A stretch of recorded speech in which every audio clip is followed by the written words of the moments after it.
चाकण एमआयडीसीतील खड्डे आणि चिखलामुळे रस्ते बनलेत मृत्यूचा सापळा। प्रशासनाच्या निष्क्रियतेविरुद्ध नागरिकांचा संताप।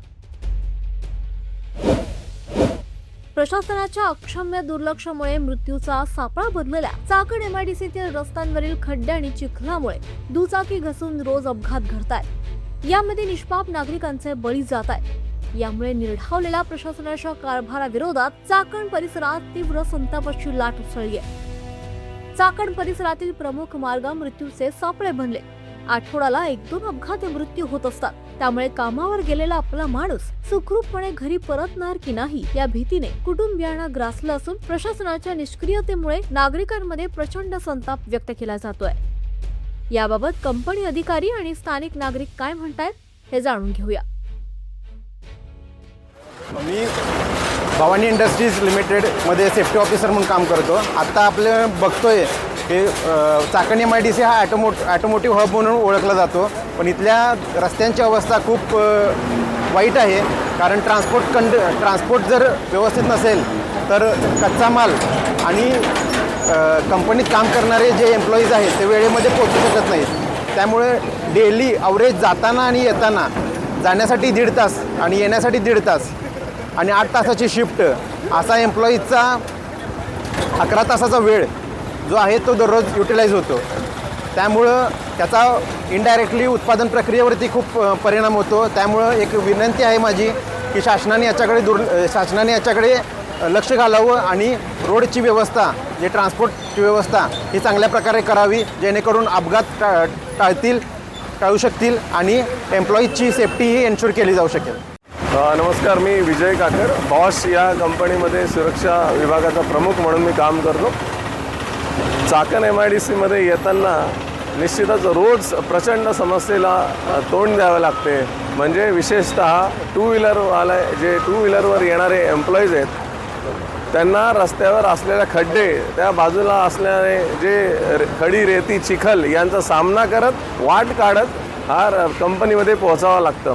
परंतु या खड्ड्यांमुळे रोज ट्रॅफिक जाम होते आणि ट्रॅफिक जाम असल्या कारणाने कंपनीत पोहोचण्यासाठी कंपनीचे टू व्हीलर येणारे एम्प्लॉईज आणि बसेस या कंपनीमध्ये लेट पोहोचतात आणि त्या लेट पोहोचण्याने कंपनीच्या उत्पादन क्षमतेवर कधी 10%, कधी 15 ते 20% परिणाम होतो आणि तो तोटा कंपनीला सहन करावा लागतो। या तोट्याचा परिणाम हा केंद्राला जो दरवर्षी या चाकण तळेगाव एमआयडीसीमध्ये एकूण 50,000 करोडपेक्षा जास्त जाणारा महसूल आहे, या महसुलावर देखील परिणाम होतो।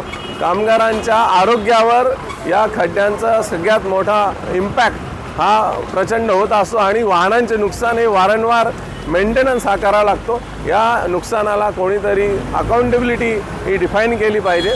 किंवा आता कालच आपण या ठिकाणी बघितलं, एका महिला कर्मचारीचा दुर्दैवी अपघाताने मृत्यू झाला आहे।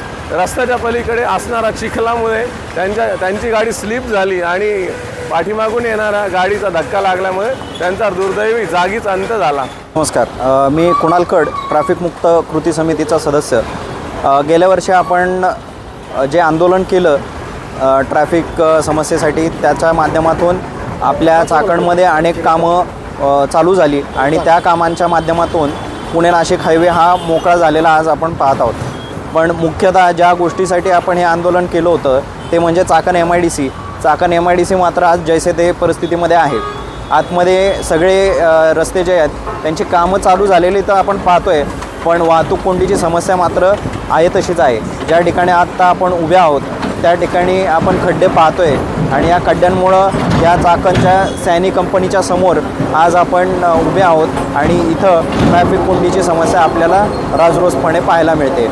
काल एक ॲक्सिडेंट झाला, या ॲक्सिडेंटमध्ये या एमआयडीसीमधील एक महिला मृत्युमुखी पडली। याला जबाबदार कोण आहे? या जबाबदारीचा शोध घेत असताना आम्ही कॉन्ट्रॅक्टरशी बोललो, इथल्या पोलीस अधिकाऱ्यांशी बोललो। त्यांचं सगळ्यांचं म्हणणं एकच येतं, समन्वयाचा अभाव आणि चाकण औद्योगिक क्षेत्रामध्ये काम करत असताना जे एमआयडीसीचे अधिकारी आहेत त्यांचं इथं निरीक्षण अपेक्षित आहे। त्यांच्याबरोबर MSCBची जी लाईन इथं आडवी गेलेली आहे ती लवकर न निघाल्यामुळं कॉन्ट्रॅक्टरला काम करता आलेलं नाही आणि त्याच्यामुळं राहिलेल्या अर्धवट कामामुळं हा कालचा ॲक्सिडेंट झालेला आहे। मग आता ह्याच्यात दोषी धरायचं तरी कोणाला? कारण आपण सामान्य नागरिक म्हणून आपण प्रशासन म्हणले की एक व्यक्ती एक ऑथॉरिटी बघत असतो, मात्र इथं तसं नाही आहे. इथं प्रत्येक ऑथॉरिटी आपापल्या कामात बिझी आहे आणि आपापल्या पद्धतीने इथे लक्ष देत नाही आहेत आणि या सगळ्याच्या अडचण मात्र आम्हाला सहन करावी लागते आहे.